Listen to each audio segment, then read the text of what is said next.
Hai guys, kembali lagi bersama gua di Sakahayang Review. By the way, apa kabar kalian semua? Semoga baik-baik aja ya. Pada kesempatan kali ini, Sakahayang akan mereview sekaligus membahas sebuah film yang berjudul Final Destination 2. Film bergenre horror thriller yang rilis tahun 2003 ini merupakan kelanjutan dari film sebelumnya di tahun 2000. Film ini menceritakan tentang kelanjutan dari Final Destination 1, di mana seorang wanita yang bernama Kim berusaha menyelamatkan orang-orang yang terlibat dalam sebuah kecelakaan agar bisa terhindar dari urutan kematian, seperti halnya di film sebelumnya. Penasaran? Mari kita langsung saja ke pembahasannya, dan jika kalian suka dengan channel ini silahkan subscribe aja biar gak ketinggalan video menarik lainnya dari Sakahayang.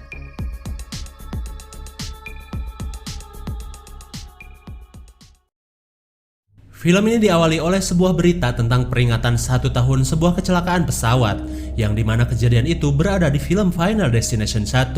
Bagi yang belum tahu kejadiannya seperti apa, nanti kita bahas, oke? Yang menewaskan banyak penumpang dari sebuah sekolah. Tak lama setelah kejadian itu, para korban yang selamat akhirnya meninggal satu persatu dengan cara kematian yang berbeda-beda. Dan film Final Destination 2 pun dimulai. Kemudian scene dimulai dengan memperlihatkan seorang wanita bernama Kimberly. Wanita yang imut ini sedang berpamitan sama ayahnya karena akan pergi berlibur. Tak lama kemudian ia dengan temannya pun langsung OTW. Ayahnya heran saat melihat oli di mobilnya ternyata mengalami kebocoran. Kemudian saat akan memasuki sebuah jalan tol, mereka yang kini bersama teman lelakinya dikagetkan oleh seorang kolektor kaleng bekas. Lalu, para remaja yang lumayan bangor ini akhirnya mulai memasuki jalan tol itu. Tak lama kemudian, ayah Kim menelpon dan mengatakan untuk segera mengecek mobilnya karena mengalami oli bocor. Si badung yang lagi asik nyimeng langsung kaget saat terlihat sebuah mobil polisi mendekat. Jelas saja, Kimberly pun panik. Hampir saja mobil mereka terseruduk truk besar itu. Kehadiran si Pak Polisi ini membuat orang-orang yang punya dosa merasa takut, hingga pada akhirnya ia melihat sebuah rantai pada sebuah truk yang sedang terlepas. Lalu tiba-tiba gelondongan kayu itu pun menghantam wajah tampan si Pak Polisi ini, disusul dengan kendaraan lain yang saling bertabrakan.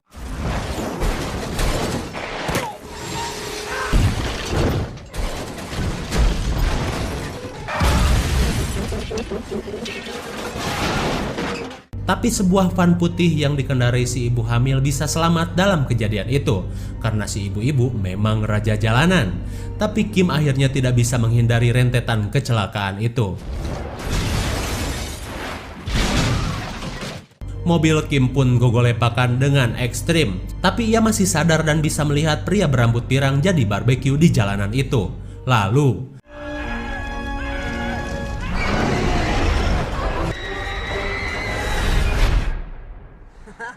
tapi rupanya semua kejadian itu hanyalah bayangan Kimberly saja.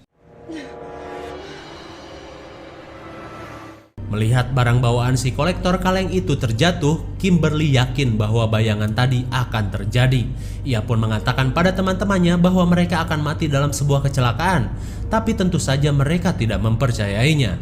Agar yakin, ia pun mencocokkan kembali semua yang ia lihat dan lakukan dalam bayangan tadi.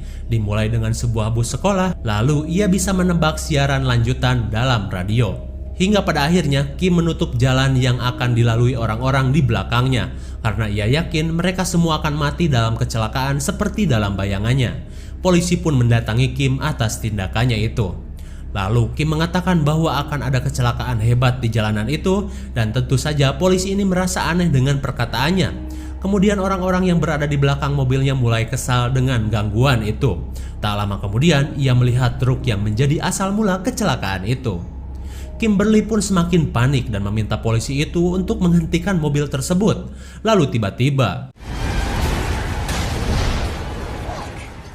kecelakaan dalam bayangan Kimberly benar-benar terjadi, dan orang-orang yang terhalangi mobil Kim akhirnya tidak terlibat dalam kejadian tragis itu. Kemudian ia melihat sebuah tulisan yang memiliki arti selanjutnya berjarak 180 kaki. Ia pun mencarinya, tapi kemudian si Pak Polisi sigap menarik Kim hingga akhirnya ia selamat dari sambaran mobil itu. Tapi naas semua teman-temannya mati dalam tabrakan tersebut. Singkat cerita, Kim dan semua yang selamat dari kecelakaan itu berada di kantor polisi. Kemudian Kim menceritakan bahwa kecelakaan yang mereka alami itu sama persis dengan peristiwa pesawat yang terjadi di Final Destination 1, di mana ada seorang pria yang melihat bayangan pesawat meledak, lalu ia bersama teman-temannya keluar hingga akhirnya bisa selamat. Kemudian mereka pun menganggap Kim dan yang lainnya akan segera mati, sama persis dengan korban selamat dari pesawat yang mati satu persatu dengan berurutan. Tapi pemikiran itu jadi lelucon dan sesuatu yang tidak mereka pedulikan. Lalu mereka pun membubarkan diri. Kemudian scene beralih ke seorang pria berambut pirang yang selamat dari kecelakaan tadi. Terlihat ia membuang mie basi di rumahnya dengan sembarangan. Karena lapar, si pirang pun berniat untuk menghangatkan makanan. Lalu sebuah hembusan angin yang entah datang dari mana membuat hiasan plastik masuk ke dalam makanan itu. Tanpa sadar, ia pun langsung menghangatkan makanan tersebut. Si pirang yang baru dapat hadiah lotre mencoba sebuah jam tangan yang baru ia beli. Tapi tiba-tiba, ia pun kaget hingga membuat cincinnya malah masuk ke dalam lubang pembuangan. Dan ketika ia mengambilnya, jam tangan kebanggaannya malah nyangkut dan membuatnya sulit terlepas. Keadaan pun semakin riuh saat api mulai menghiasi suasana dapur, hingga pada akhirnya tangannya pun berhasil terlepas tanpa jam tangan itu. Karena api yang semakin membesar, ia pun menyelamatkan diri keluar melalui tangga. Tapi si tangga malah macet. Tak lama kemudian, ia pun berhasil turun. Mie yang tadi dibuang sembarangan akhirnya membuatnya jatuh. Lalu tiba-tiba, inilah yang disebut habis jatuh tercocol tangga. Si pria pirang pun tewas seketika. Dan benar saja kan, setelah ia selamat dari kecelakaan jalan tol itu, kematian benar-benar mengikutinya. Singkat waktu, kecelakaan maut itu pun mulai diberitakan. Kim dan yang lain pun menyaksikan kabar tersebut di TV masing-masing. Tapi tak lama kemudian mereka dikejutkan dengan berita kematian si pirang. Ternyata si pirang yang baru menang lotre itu tewas karena tertimpa tangga di apartemennya yang terbakar. Mereka pun mulai menganggap apa yang dibicarakan Kim itu benar-benar terjadi. Singkat waktu, malam pun tiba. Kim yang lagi tidur masih kepikiran tentang kejadian yang baru ia alami. Lalu ia teringat tentang seorang yang selamat dalam kecelakaan pesawat yang dulu terjadi. Kemudian ia mencari tahu sosok yang bernama Clear Rivers di Final Destination 1 hingga pada akhirnya ia mengetahui keberadaan orang tersebut. Di keesokan harinya, Kim mendatangi Clear di sebuah tempat orang-orang yang memiliki gangguan jiwa. Setibanya di sana, Kim pun bertemu dengan wanita yang selamat dari kecelakaan pesawat itu. Kim pun langsung membicarakan kejadian yang ia alami. Kim pun menanyakan tentang orang-orang yang selamat dari kecelakaan mobil itu, apakah akan mati satu persatu juga. Kemudian Clear mengatakan bahwa kematian yang mereka alami akan sesuai urutannya. Perkataan Clear pun membuat Kim teringat akan urutan kematian orang-orang yang berada dalam bayangannya. Tapi karena pada saat kejadian Kim diselamatkan seorang polisi, Clear pun mengatakan bahwa urutan kematian akan terbalik. Dan Kim adalah orang terakhir yang akan mati. Itu berarti si pirang jadi awal urutan kematian itu. Itu pun sudah terbukti keberadaannya. Hingga pada akhirnya Kim meminta bantuan kepada Clear supaya bisa terlepas dari situasi ini. Tapi bukan karena ia tidak mau menolong, namun ia terlalu takut untuk keluar dari ruangan itu karena bisa saja ia pun akan mati karena hanya dia yang belum mati di kecelakaan pesawat dulu. Kim pun tidak bisa memaksanya dan Kim pun pergi. Saat di rumahnya, Kim bertemu si Pak Polisi yang memang sedang mencarinya. Lalu ia mengatakan bahwa orang-orang yang selamat dari kecelakaan itu menghubunginya dan akan berkumpul di apartemen si Pak Polisi. Tak lama kemudian, rupanya merpati itu hanyalah bayangan saja. Kim mengetahui bahwa itu adalah petunjuk. Saat ia teringat daftar kematian yang diceritakan Clear, ia jadi beranggapan bahwa giliran Nora dan anaknya yang akan meninggal karena burung merpati. Mereka pun segera mencari untuk menolongnya. Shin pun beralih ke Nora yang sedang bersama anaknya ke sebuah klinik. Tak lama kemudian, anaknya yang bernama Tim mulai menjalani sebuah pemeriksaan gigi. Tapi mereka tidak sadar bahwa selang akuarium di ruangan itu bocor. Si dokter pun dengan santuy melakukan persiapannya, tapi tiba-tiba burung merpati yang tak cuma sekali saja mengganggu konsentrasi si dokter. Dirasa semua aman terkendali, ia pun memulai pekerjaannya. Sementara itu, air yang semakin banyak kini sudah mengenai listrik, lalu tiba-tiba burung pun membuat mereka sibuk. Sementara itu, air kini berhasil membuat koslet peralatan napas untuk Tim. Jelas itu membuatnya sesak nafas, tapi suster cantik berhasil menyelamatkannya. Lalu kita kembali ke Kim. Akhirnya mereka mengetahui bahwa ibu dan anak itu sedang berada di sebuah klinik. Tak lama kemudian mereka menemukan Nora dan anaknya yang baru keluar dari klinik itu. Kim pun meneriaki mereka dengan kata merpati. Akhirnya remaja itu pun bucat tertimpa kaca yang sangat tebal. Sementara itu si Pak Polisi mengatakan bahwa Nora tidak bisa hadir di apartemen miliknya. Mungkin karena masih syok karena anaknya yang sudah hancur tadi. Padahal Kim sudah tahu bahwa kini giliran Nora yang akan mati. Saat berada di mobil, mereka masih tidak percaya atas kejadian itu dan berharap para korban ini bukan mati berurutan seperti yang ia takutkan. Tapi tak lama kemudian, Clear pun datang menghampiri mereka, lalu mengajaknya menemui seseorang. Setibanya di sana, mereka pun bertemu dengan seorang pengurus mayat yang juga berada di Final Destination 1. Clear pun bertanya bagaimana cara untuk menghentikan kematian. Ia pun mengatakan bahwa sebenarnya kematian tidak bisa dicurangi dan hanya kehidupan baru yang bisa mengalahkan kematian. Kemudian ia menyuruh Kim untuk terus mengikuti pertanda yang ia temukan.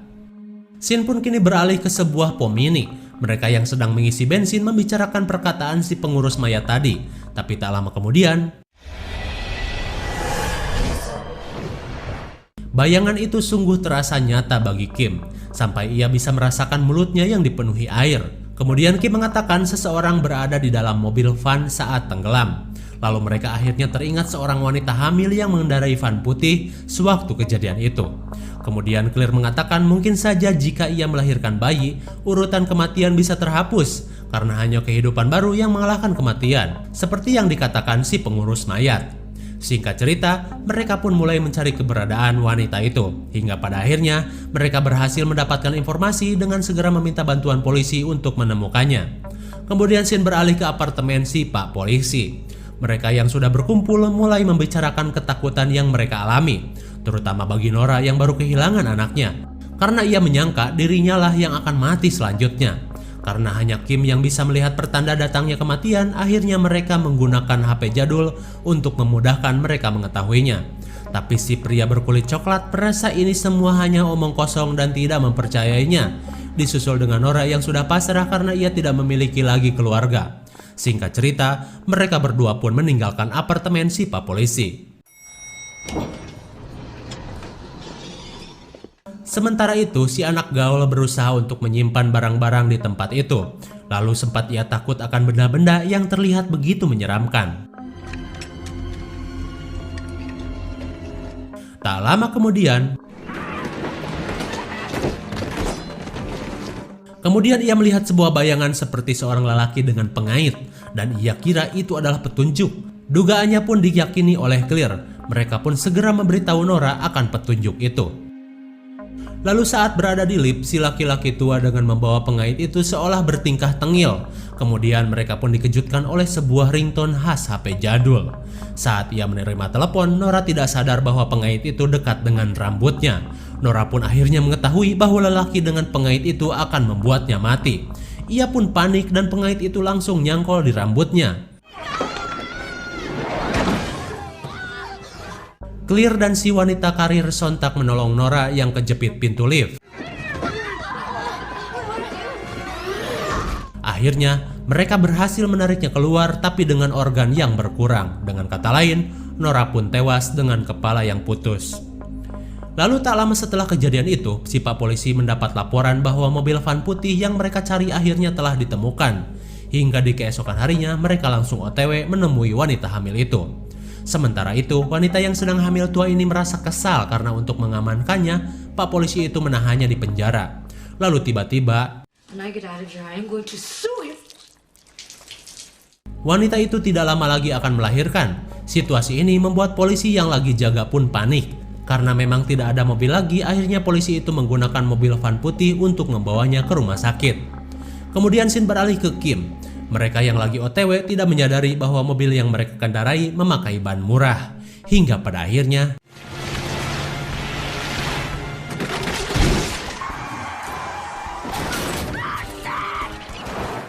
tanpa diduga mereka berpapasan dengan wanita hamil yang mereka cari. Tapi sial bagi mereka, mobil pun jadi masuk ke sebuah peternakan.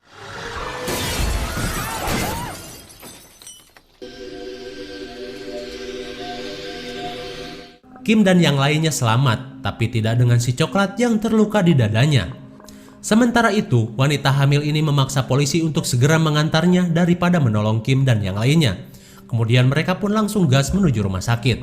Beda halnya dengan si pria coklat yang terluka. Si wanita karir yang mengemudikan mobil terjebak patahan kayu dan sebuah pipa tajam berada di belakangnya. Sempat ia ditolong oleh bocah, tapi tetap saja tidak berhasil. Untung saja si anak gaul pun sigap menyelamatkan bocah itu dari sambaran mobil ambulan. Tanpa mereka tahu, mobil ambulan itu mengalami kebocoran tangki hingga menyebabkan bensin mengalir terus hingga mendekati mobil mereka. Lalu tim penyelamat akhirnya berusaha mengeluarkan wanita karir itu. Tapi urutan kematian tetap saja mengharuskan mati dengan pipa itu. Tak sampai di situ, angin pun membawa rokok itu sampai ke bensin dan mobil ambulan tadi. Kemudian sebuah dahan membuat si Pak polisi tiarap. Sesuatu pun terjadi. Patahan kayu itu seolah penyelamat buat si Pak polisi. Dan karena sudah urutannya, si anak gaul tewas setelah si wanita karir itu tewas. Tak lama setelah kejadian itu, mereka akhirnya bergegas menuju rumah sakit. Karena mereka tahu wanita hamil itu sudah berada di sana. Saat mereka di mobil, tiba-tiba Kim melihat bayangan lagi. Ia pun mengatakan seorang dokter bernama Kalarjian sedang mencekik seseorang, hingga ia pun beranggapan dokter itu akan membunuh wanita hamil. Sesampainya di sana, mereka mencari keberadaan dokter Kalarjian. Dokter yang dalam bayangannya Kim itu benar-benar ada di rumah sakit, mereka pun mengejarnya. Sementara itu, si pria coklat sedang melihat berita kematian teman-temannya. Lalu tiba-tiba, selang yang terlepas itu tentu akan membuatnya menjadi kesulitan bernapas.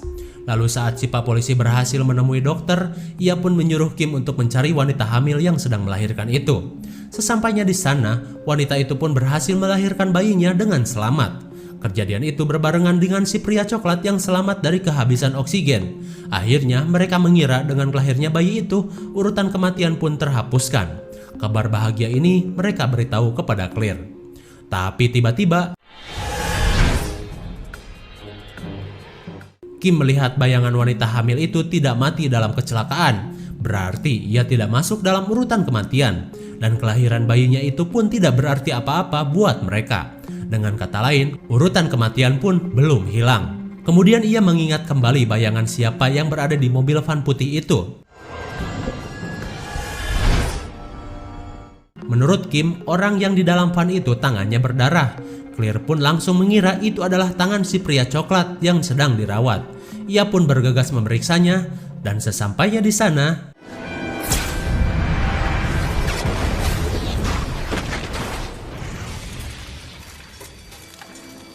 koslet yang membuat nitrogen itu meledak akhirnya membakar seluruh ruangan. Clear pun hingga pada akhirnya mati setelah berusaha melarikan diri dari kematian sejak Final Destination 1.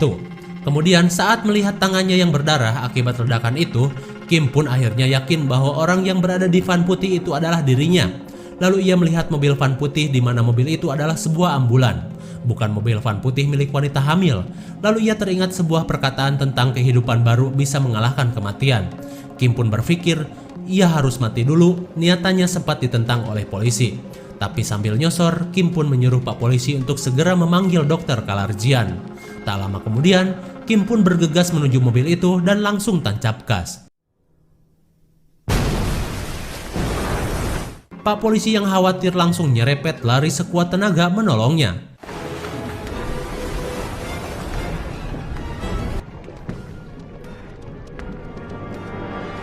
Tapi ia kesulitan untuk membuka pintu.